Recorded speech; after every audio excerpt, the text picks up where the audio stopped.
Because of my last reel about myths about selling a house, I want to talk about open houses. I'll preface this by saying I don't hate open houses. I think it's great that agents do them, and they're especially good for meeting new potential clients. But if I've helped you sell your house, you know that open houses are not a main component of my marketing strategy. I believe that when we first list your house for sale, the serious buyers who are pre-approved, ready, and capable of making an offer on a house like yours are scheduling a private showing with their agent. And those are the people we want coming through your door. People who are ready and capable of making you an offer. If we were to do an open house the first weekend after listing your house, then those buyers may end up coming to the open house instead of scheduling a private showing.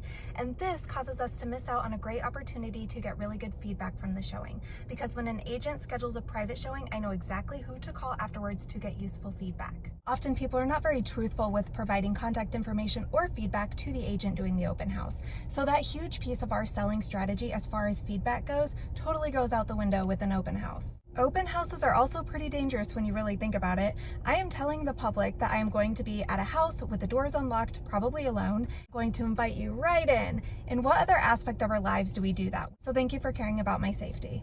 They're not the safest thing for your house either, because for my own safety, I am not following strangers into every room and into the basement. People who are not vetted are walking through your house unattended. While open houses do have a time and a place, I suggest prioritizing additional strategies first.